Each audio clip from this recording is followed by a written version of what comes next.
my mother always said I was a lot like John Henry. You know, he was born with a hammer in his hand. She said I was born with a pencil in mine.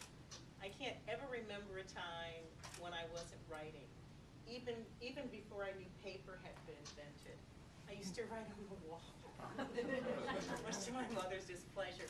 But I've always been writing, and I write stories now because there's something I want to know about, or there's a story I want to tell.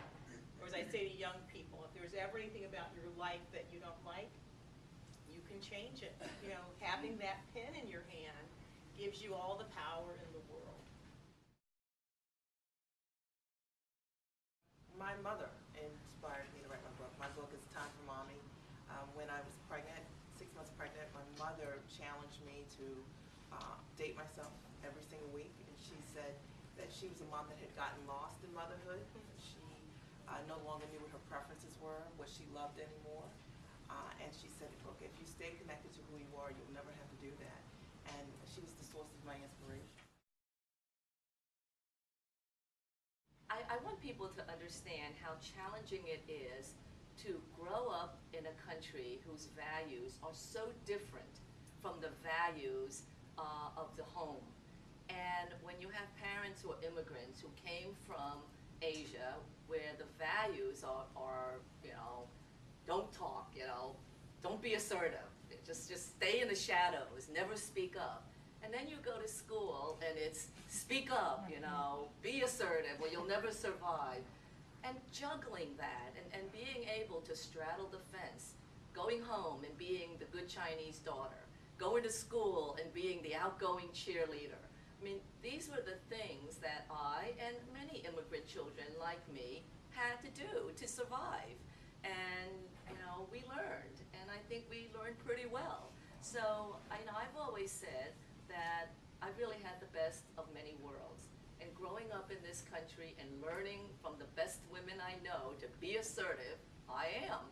And, you know, being raised in a Chinese home that basically puts me in my place, I've learned also some very valuable lessons about patience and taking a step back and things like that.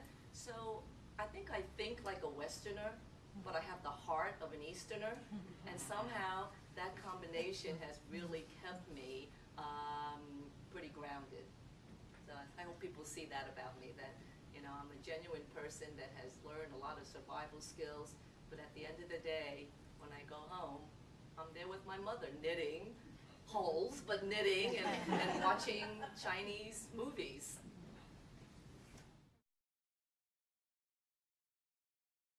Things in, I slip little things that are important to me, observations about people, connections people make, the way they manipulate each other, the way they bring the best or the worst out of each other.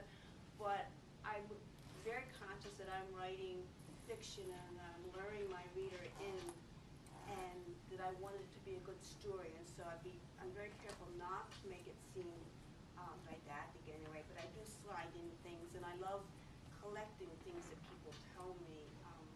One of the books I wrote, I based on a theater group in high school, and I watched Mercy's theater group for 2 months, taking down notes constantly of what they were saying to each other and how they rehearsed. And I had these great lines that I kept slipping into the book. Unfortunately, the lines were from the director, who was a man in his, I guess, 40s at that time. And they all ended up in the mouth of a dead girl, as he said. All my best lines as a director in the mouth of a dead girl, because I ended up being the victim. But I collect those kinds of things, and I slip them in, little observations